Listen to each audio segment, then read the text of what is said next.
The Boeing 777 trembled at 37,000 feet, its metal frame groaning against turbulence that shouldn't exist in clear skies.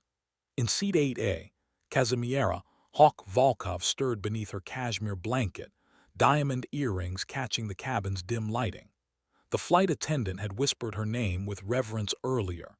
Tech billionaire, defense contractor, the woman who'd revolutionized drone warfare from her Silicon Valley empire. What they didn't know was that before the boardrooms and patent wars, before the fortune built on algorithms and aerospace innovation, Hawk had been something else entirely. The intercom crackled to life, Captain Morrison's voice tight with professional calm.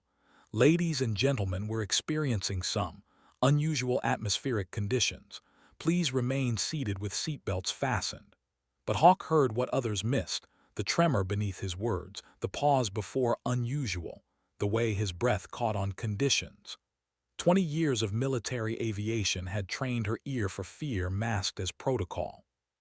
She pressed her face to the window, scanning the horizon with eyes that had once tracked enemy fighters through Afghan mountain passes. The sky looked wrong. Not storm wrong or weather wrong, but fundamentally altered, as if someone had torn a hole in reality itself. Commercial pilots weren't trained for this.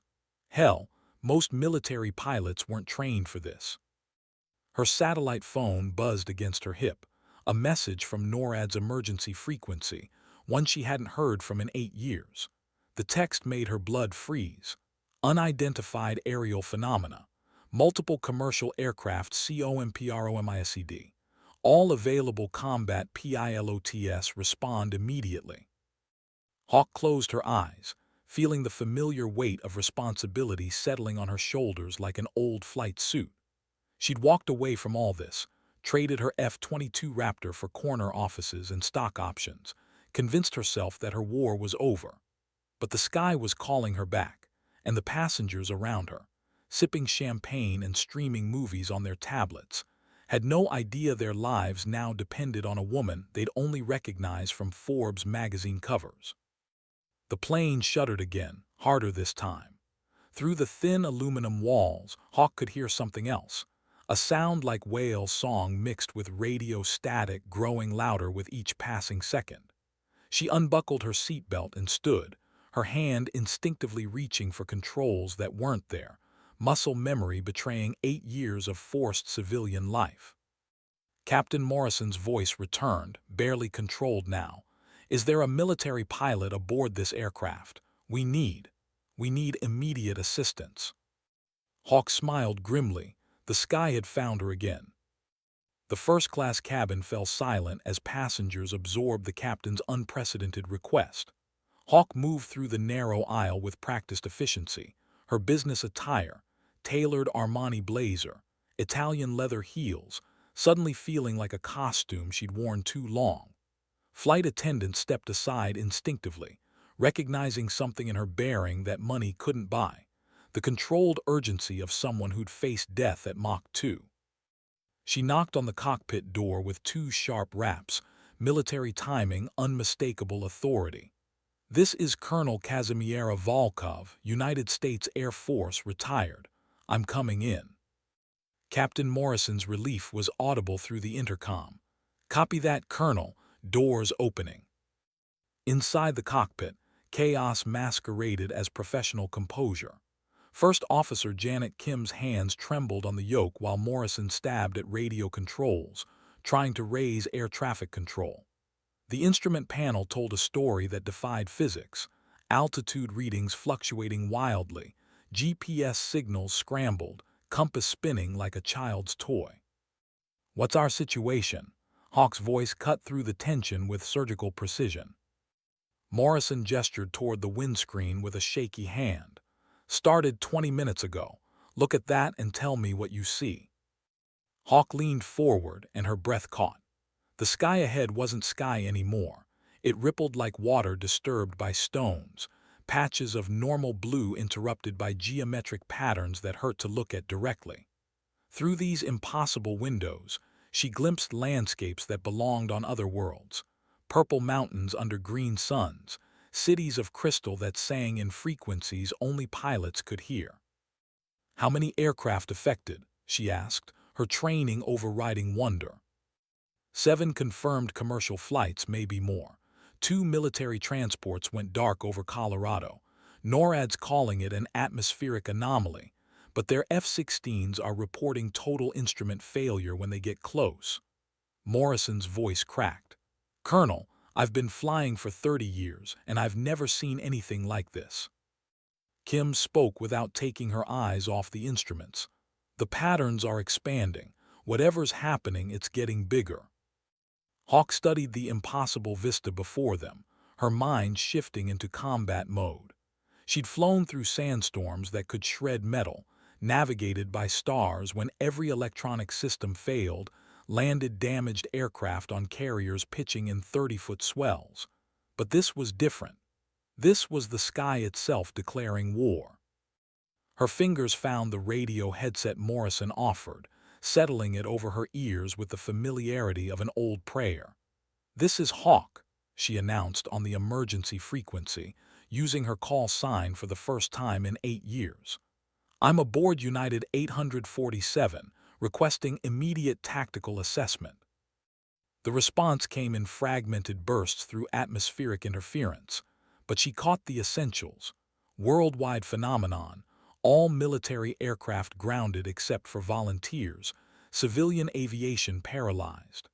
The voice on the other end was young, probably some lieutenant barely out of flight school, trying to coordinate a crisis beyond any textbook scenario.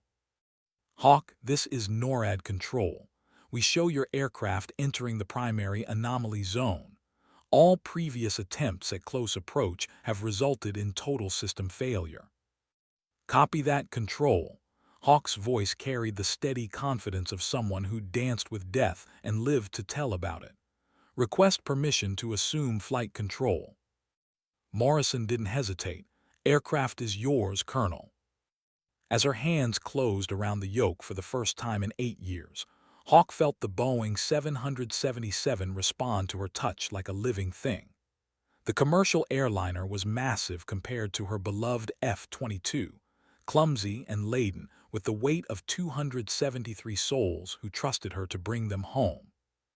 Through the headset, she heard other voices now, pilots from around the world, military and civilian, all reporting the same impossible phenomenon. The sky was breaking, reality was coming apart at the seams, and somehow it had fallen to her to figure out how to put it back together. The patterns ahead pulsed brighter, and Hawk pushed the throttles forward, climbing toward an answer that might not exist. NORAD control's voice crackled through increasing interference.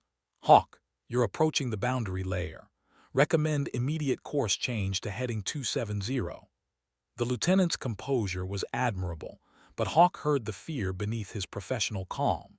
She'd been that voice once, coordinating airstrikes from underground bunkers, sending other pilots into situations that existed only in nightmares. "Negative, control. These passengers didn't sign up for scenic routes through impossible sky." Hawk adjusted trim tabs with instinctive precision, feeling the aircraft settle into her control like an extension of her nervous system. "I'm going through."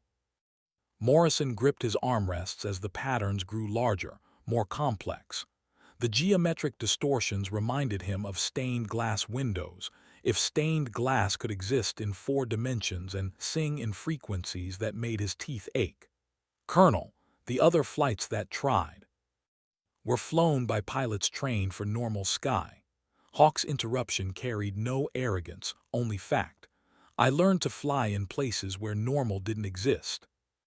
Through the radio chatter, she caught fragments of reports from other aircraft.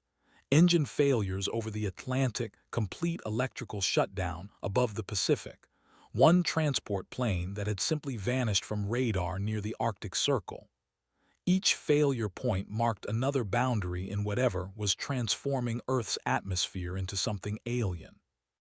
Kim monitored the instrument panel with the dedication of someone performing surgery. Altitude stabilizing at 39,000. Artificial horizons gone crazy, but engine parameters look normal. She paused. "Colonel, my father flew F-4 Phantoms in Vietnam. He always said the best pilots were the ones who could fly by feel when the instruments lied. Smart man. Hawk's eyes never left the impossible vista ahead. What's your read on these patterns? They're organized, not random. Look at the fractal repetition in the lower formations. Kim's engineering background showed in her analysis. Someone or something is deliberately restructuring local spacetime. The Boeing 777 passed through the first layer of distortion, and reality hiccuped. For a moment that lasted eternity, Hawk existed simultaneously in the cockpit and in every aircraft she'd ever flown. The trainer Cessna, where she'd first soloed at 17, the F-16 that had carried her through her first combat mission, the Raptor that had become her signature in the skis over Afghanistan. The sensation was nauseating and wonderful, like being dissolved into pure possibility. Then normal physics reasserted itself, and they were through, flying in a corridor of stable atmosphere between walls of geometric impossibility. The passenger cabin behind them erupted in confused voices, people pressing faces to windows, trying to comprehend sights that had no place in their ordered world. Control, this is Hawk. I've penetrated the outer boundary, continuing approach to the primary anomaly. Her voice remained steady despite the surreal beauty surrounding them. Crystal formations floated in the upper atmosphere like frozen lightning, their surfaces reflecting scenes from 1,000 different worlds. Copy Hawk. You're the first aircraft to maintain communications this deep in the field. Can you describe what you're seeing? How do you describe the indescribable? Hawk chose her words carefully, knowing that pilots around the world were hanging on every syllable. It's like someone took reality and folded it into origami. The normal rules still apply, but they're expanded. I can see weather patterns that exist in 5 dimensions, clouds that are simultaneously here and somewhere else entirely. A new voice joined the frequency, older, carrying the authority of genuine command. Hawk, this is General Martinez, NORAD. I need to know if you can navigate this environment safely. Martinez. The name hit Hawk like a punch to the chest. Carlos Martinez, her former squadron commander, the man who taught her that courage wasn't the absence of fear, but the decision to act despite it. He'd been a colonel when she'd last seen him, standing in a hospital corridor 8 years ago, trying to convince her not to resign her commission after the incident that had ended her military career in official disgrace. General Martinez. The words came out softer than she intended, carrying 8 years of unresolved history. Didn't expect to find you running the show. Didn't expect to find my best pilot sleeping in first class when the world needed saving. His tone mixed affection with gentle reproof. Think you can still fly, Hawk? The question cut deeper than he probably intended. Everyone thought they knew why she'd left the Air Force. The official story involved classified mishaps and political complications, a tidy narrative that protected everyone involved. The truth was simpler and more painful. She'd lost faith in her ability to save the people who depended on her. We're about to find out, she replied, pushing those memories aside. What do you need me to do? Find the source. Every report suggests there's a focal point somewhere in North American airspace.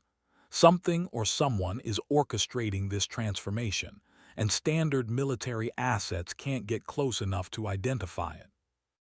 Hawk checked her fuel indicators, enough for 3 hours of flight at current consumption rates. The Boeing 777 wasn't built for combat reconnaissance, but it was what she had. Roger that, General. Beginning search pattern. Through the cockpit windows, the impossible sky stretched endlessly ahead, beautiful and terrifying in equal measure. Somewhere in that maze of folded reality, an answer waited. Hawk just hoped she was still good enough to find it. The search pattern took them deeper into airspace that defied every principle of aviation Hawk had learned.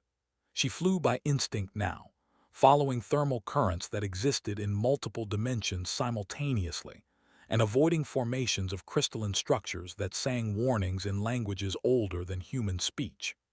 The Boeing 777 responded to her touch with surprising grace, its massive frame dancing through impossible geometries, as if it had been designed for this alien sky. Fuel consumption's actually improving, Kim reported, wonder creeping into her voice. Whatever's affecting local physics seems to be reducing atmospheric friction. Morrison monitored the passenger cabin through security cameras, watching 273 people grapple with the reality that their mundane flight had become something from science fiction. Some pressed faces to windows in amazement, others clutched armrests in terror, but most simply stared at the impossible vista with the blank expression of minds reaching their processing limits. "How are they holding up back there?" Hawk asked without taking her eyes off the surreal landscape ahead. "Better than expected. A few panic attacks, but the cabin crew's keeping everyone calm." Morrison's voice carried grudging respect. "They trust you, Colonel. Word spread about who's flying this plane." Through the radio came reports from other aircraft attempting to navigate the transformed atmosphere. A Lufthansa A380 over the Atlantic had found stable flight paths between the distortions, following Hawk's transmitted navigation techniques. An Air Force transport near the Pacific coast reported similar success, its crew adapting military precision to civilian aircraft limitations. But not everyone was so fortunate. Static-filled transmissions told of aircraft forced to emergency landings, their crews overwhelmed by sensory input that human minds weren't designed to process. The phenomenon was spreading, but slowly, as if whatever intelligence behind it was testing human responses, learning from each encounter. "Hawk, this is Control. We're tracking something big on the scope, bearing 045, approximately 200 nautical miles from your position." The young lieutenant's voice carried new urgency. It's the size of a small city, but it's airborne." Hawk adjusted course toward the indicated bearing, her mind racing through possibilities. Nothing in Earth's arsenal could put something city-sized into flight, which meant they were dealing with technology so advanced it might as well be magic. The implications sent ice through her veins. "General Martinez, are you monitoring this?" she asked on a private channel. "Affirmative. Hawk, I need to ask something difficult. If whatever's up there is hostile, can you engage?" The question hung in the air like smoke from a crashed aircraft. Engage with what? A commercial airliner had no weapons, no defensive systems beyond the skill of its pilot and the strength of its frame. But Hawk understood what Martinez was really asking. Could she ram something the size of a city if it meant protecting the people on the ground below? "If it comes to that," she said quietly, "I'll do what needs to be done." "I know you will. That's why I never stopped believing in you." The words hit harder than any weapon. Martinez knew the real story behind her resignation, knew that she'd left not because of official failure, but because she'd started to doubt her own judgment, to question every decision that put other lives at risk. He'd watched his best pilot destroy herself with guilt over classified missions that had saved thousands at the cost of a precious few. Through the transformed atmosphere ahead, something began to resolve against the alien sky, a structure so massive it created its own weather patterns, so complex it seemed to exist in multiple dimensions simultaneously. As they drew closer, Hawk realized she was looking at something that belonged in the realm of gods, not mortals. And it was beautiful beyond comprehension. The structure dominated the horizon like a mountain range made of light and mathematics, its surfaces shifting between states of matter, as if solid, liquid, and plasma were merely suggestions rather than physical laws.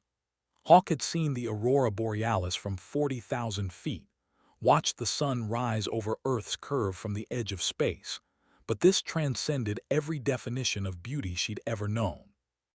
"My God," Morrison whispered, his voice barely audible over the radio static. "What is that thing?" "Unknown," Hawk replied, though her pilot's eye was already analyzing the impossible architecture for patterns, weaknesses, anything that might explain its presence in Earth's atmosphere. The structure appeared to be generating the geometric distortions, reality rippling outward from its massive form like waves from a stone dropped in still water. Kim worked frantically at her instruments, trying to capture sensor data that made sense. I'm reading energy signatures across the entire electromagnetic spectrum. It's like someone built a particle accelerator the size of Manhattan and launched it into the stratosphere. Through her headset, Hawk heard other pilots reporting similar sightings across the globe, structures manifesting above major population centers, each one unique but sharing the same impossible geometry, the same reality-bending presence. Whatever was happening, it was coordinated, purposeful. Control, this is Hawk. I'm beginning close approach to the primary structure. If you lose communications, assume hostile intent and implement Broken Arrow protocols. Broken Arrow, the military code for a nuclear weapon accident, but also the unofficial term for situations so far outside normal parameters that standard response doctrine became meaningless. Martinez would understand the implication. If Hawk disappeared, assume Earth was facing an invasion and respond accordingly. Negative on Broken Arrow, Hawk. We've got diplomatic channels opening. Martinez's voice carried new information. Whatever these things are, they're trying to communicate. We're receiving structured signals on multiple frequencies, mathematical progressions, prime number sequences, basic harmonic ratios. They're saying hello, Kim breathed, her engineer's mind grasping the implications. This isn't an invasion, it's first contact. Hawk felt the universe shift around her understanding. Not an attack, not a natural phenomenon, but communication on a scale that required rewriting the laws of physics just to get humanity's attention. She'd spent her career defending Earth from human threats, never imagining she might one day serve as an ambassador to beings capable of folding space like origami. As the Boeing 777 approached the massive structure, smaller forms detached from its surface, craft that moved with the fluid grace of living things, their hulls shifting between transparency and opacity as they surrounded the commercial airliner. Not threatening, but curious, like whales examining a strange ship that had wandered into their ocean. One of the alien vessels matched course and speed with the Boeing, and through its translucent hull, Hawk glimpsed something that made her heart skip. A figure that might have been humanoid, or might have been something else entirely, studying her with the same intense curiosity she felt in return. The figure raised what might have been a hand in a gesture that transcended species barriers, a greeting between pilots, recognition between beings who understood the freedom and responsibility of flight. Hawk raised her own hand in response and felt the weight of history settling on her shoulders. First contact between humanity and an alien civilization, and she was sitting in seat 8A wearing a business suit worth more than most people's cars. Through her headset came Martinez's voice, thick with emotion. "Hawk, you're making history up there." The alien vessel pulsed with bioluminescent patterns that felt like music translated into light, and somehow Hawk understood that she was being invited to follow, to see wonders that existed beyond the edge of human imagination. The commercial airliner seemed almost quaint now, a primitive machine carrying precious cargo through a universe suddenly revealed to be far stranger and more wonderful than anyone had dared believe. "Control, this is Hawk," she said, her voice steady despite the magnitude of the moment. "I'm accepting their invitation. Time to see what they want to show us." She banked the Boeing 777 to follow the alien escort, carrying 273 passengers toward humanity's first diplomatic mission among the stars. The alien escort led them through corridors of transformed space, where the normal rules of aerodynamics became gentle suggestions rather than absolute laws. Hawk felt the Boeing 777 responding to forces beyond conventional thrust and lift, as if the alien technology was extending a protective field around their primitive aircraft, allowing it to navigate realms where human engineering had no business functioning. Through the cabin intercom, she addressed her passengers directly for the first time since taking control. "Ladies and gentlemen, this is your pilot speaking. I know what you're seeing outside those windows challenges everything you thought you knew about the universe. But I need you to trust me when I say we're safe, and we're part of something historic." Her voice carried the confidence of someone who'd learned to project calm in the face of impossible odds, but privately, Hawk marveled at her own words. Safe. They were following alien craft through folded spacetime toward destinations that existed outside human understanding. Yet somehow, at a level deeper than logic, she felt the truth of her statement. Whatever these beings were, they weren't bringing harm to Earth. The passenger cabin had fallen into hushed reverence, people no longer crying out at each impossible sight, but instead watching with the quiet attention of witnesses to miracles.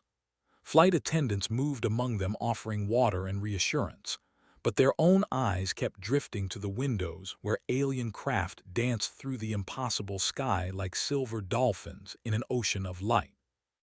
Kim's instruments registered phenomena that would require new branches of physics to explain. Gravity gradients that spiraled in helixes, electromagnetic fields that existed in 11 dimensions, energy readings that suggested the aliens were manipulating fundamental forces with casual precision. "Colonel," she said softly, "I'm recording everything, but I don't think our science has the framework to understand most of this data."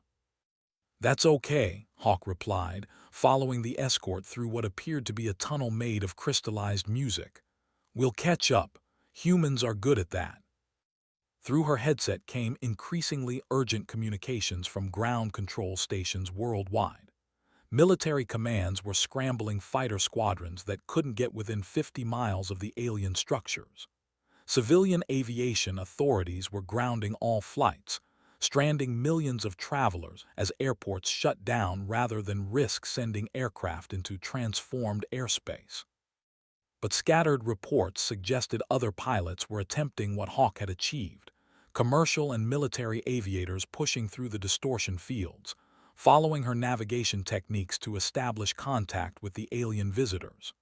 Most failed, their aircraft forced to emergency landings when human technology proved incompatible with alien physics.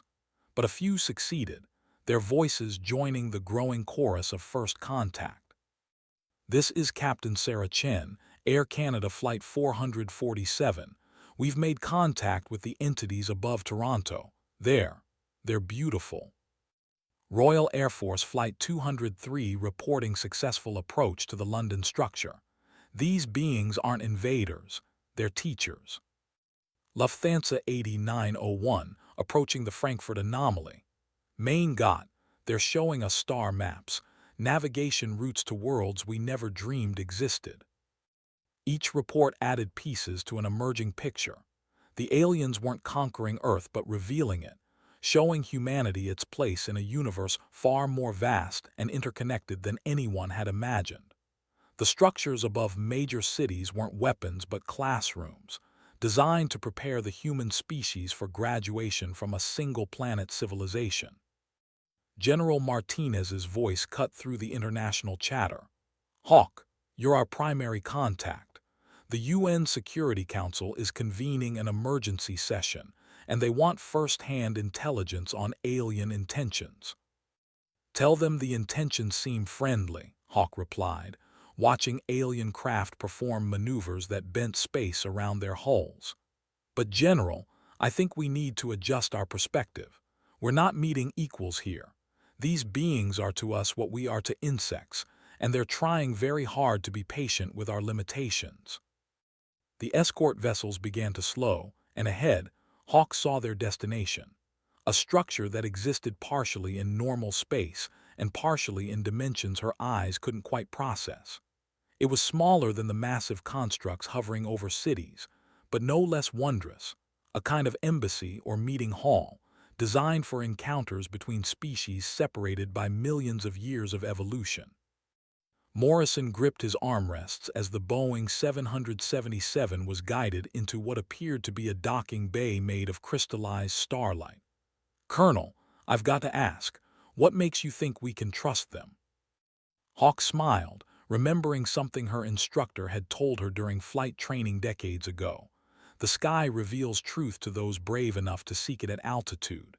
Because they didn't have to say hello. Beings with this level of technology could have ignored us completely, or worse. The fact that they're going to all this trouble suggests they see something in humanity worth preserving. As the alien docking bay enveloped their aircraft in fields of gentle energy, Hawk felt the weight of her unique position. She'd spent 8 years in exile from her true calling, building a fortune but losing her soul in boardrooms and patent disputes. Now, in the strangest twist of fate, her civilian status made her the ideal ambassador, a military veteran with the skills to navigate impossible situations, but without the official constraints that might complicate first contact protocols. The Boeing 777 settled into the alien dock with a grace that defied its massive size. Outside the windows, beings of impossible beauty waited to greet humanity's first diplomatic mission to the stars, and Hawk realized she was exactly where she needed to be. The docking bay sealed around them with technology that appeared to think before acting, environmental fields automatically adjusting to accommodate the primitive requirements of human physiology.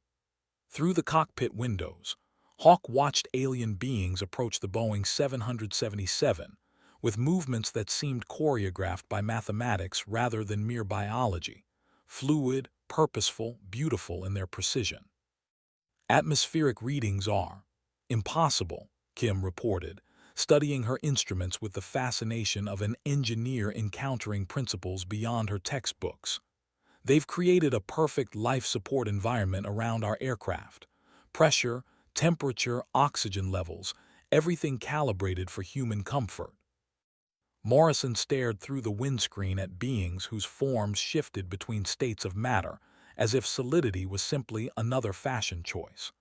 "How do they know what we need to survive?" "They've been watching," Hawk realized, pieces clicking together in her mind.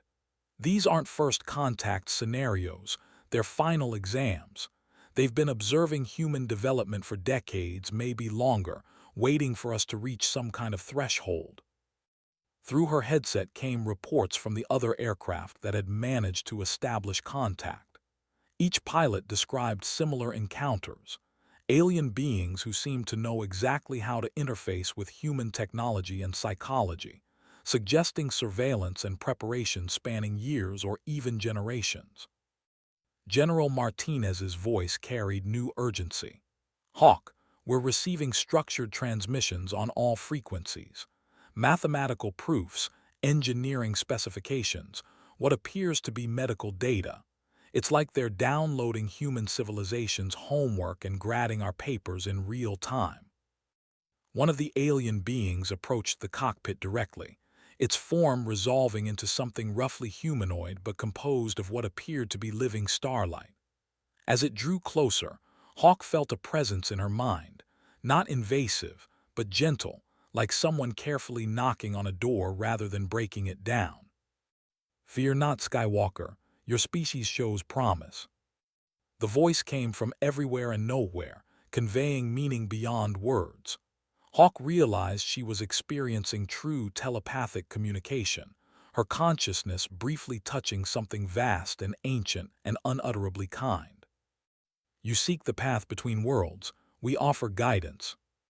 Images flowed through her awareness. Star maps showing habitable worlds within a few hundred light-years of Earth, technological blueprints for faster-than-light travel, mathematical frameworks for manipulating space-time. But beneath the data streams, she sensed something more important: approval, recognition of humanity's potential despite its current limitations. "They're offering us membership," she whispered to Morrison and Kim, her voice filled with wonder. "In some kind of galactic community, but there are requirements, tests we have to pass." Kim leaned forward, her engineer's mind racing. "What kind of tests?" "More images. Earth's environmental crises, nuclear weapons arsenals, social inequalities that left billions in poverty while others accumulated obscene wealth. The aliens weren't judging humanity harshly, but they were cataloging problems that needed solving before the species could be trusted with interstellar technology. Your pilot warrior understands sacrifice. Your species must learn the same wisdom. The telepathic voice focused specifically on Hawk, and suddenly she understood why she'd been chosen for this role. Her military background, her business success, her decision to walk away from power when principle demanded it. These weren't random qualifications, but exactly the resume the aliens had been looking for. They want me to serve as an interpreter, she told her companions. Not just of languages, but of concepts. They need someone who understands both human limitations and human potential.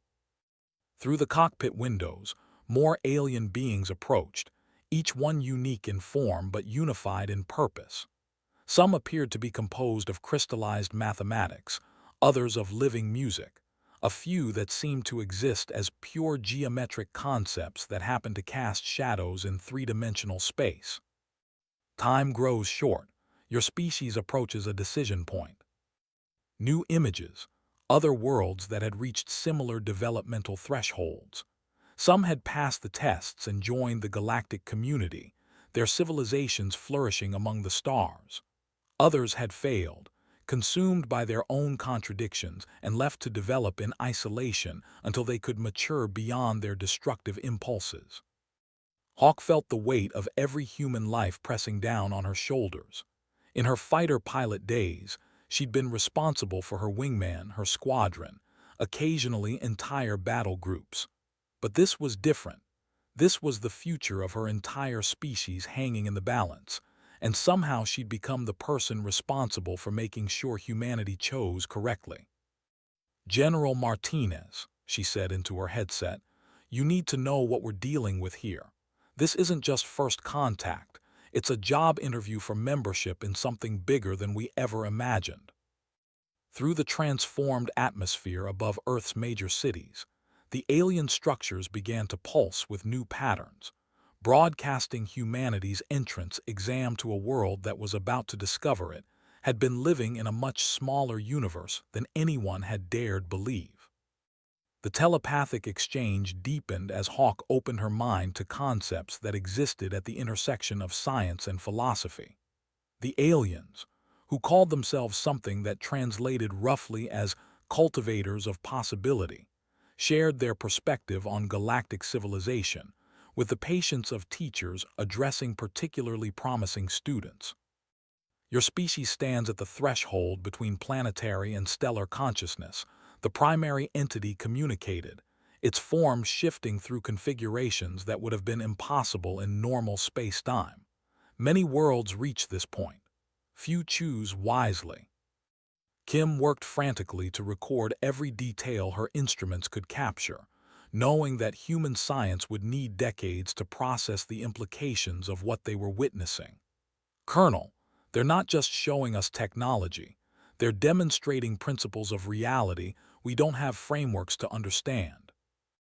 Morrison monitored the passenger cabin, where 273 people sat in stunned silence, watching through windows as beings of living light performed demonstrations of physics that redefined the possible. A few passengers were documenting everything on phones that somehow still functioned in this realm, beyond normal electromagnetic laws, creating what would become humanity's first amateur footage of interstellar diplomacy.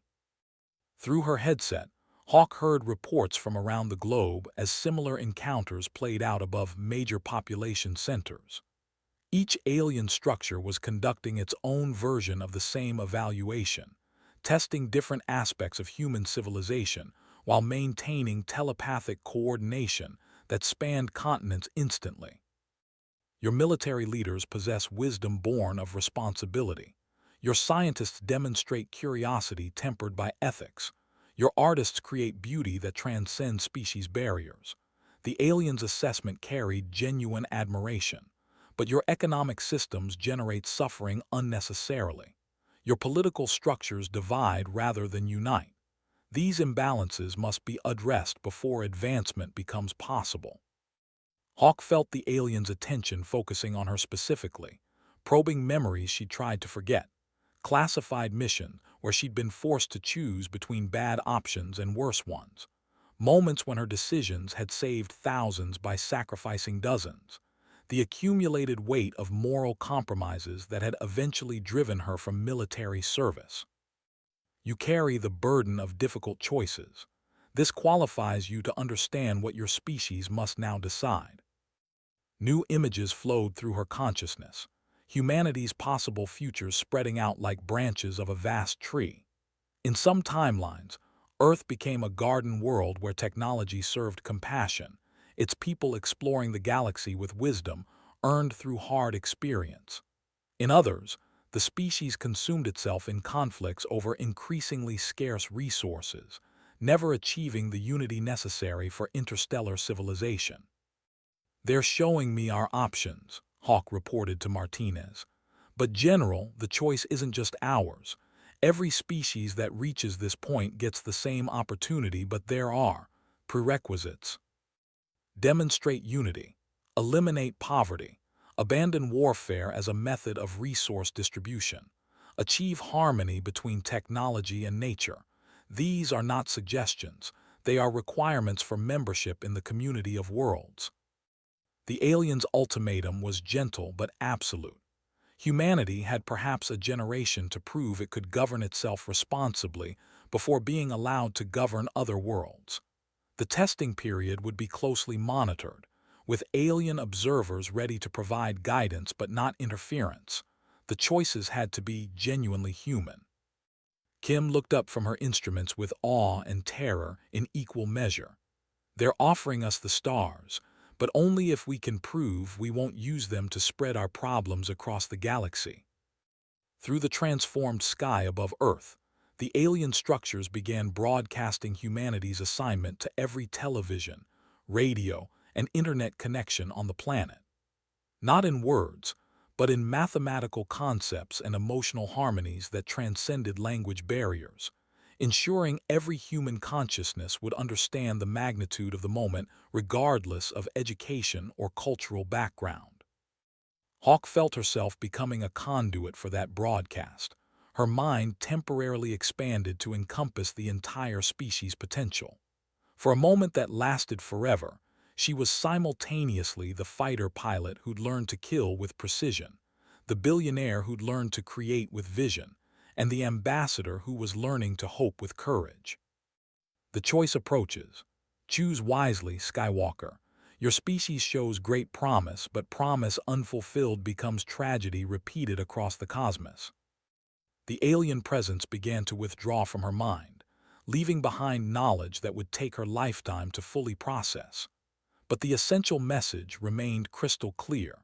Humanity had just received its final exam, and the grade would determine whether Earth's children would explore the galaxy or remain forever trapped in the cradle of their birth. As the docking bay opened to release the Boeing 777 back into transformed skis, Hawk realized her most important mission was just beginning. She'd spent her career learning to fly through impossible conditions, but now she had to teach an entire species to navigate its way to the stars. The return flight through transformed airspace carried the weight of revelation. Hawk piloted the Boeing 777 through corridors of crystallized possibility, while her passengers sat in stunned contemplation of humanity's cosmic report card. The alien structures around Earth's major cities continued their broadcasts, ensuring that every human being would understand the choice before them, regardless of language or culture. Kim compiled sensor readings that would revolutionize human physics, while Morrison coordinated with air traffic controllers who were grappling with an aviation crisis that had become first contact with alien intelligence. Through the radio came reports from other pilots who'd successfully approached the alien structures, military officers and airline captains sharing observations that painted a consistent picture of benevolent but demanding extraterrestrial evaluators. "This is Colonel Rodriguez, Air Force Transport 241. The beings above Mexico City showed us there.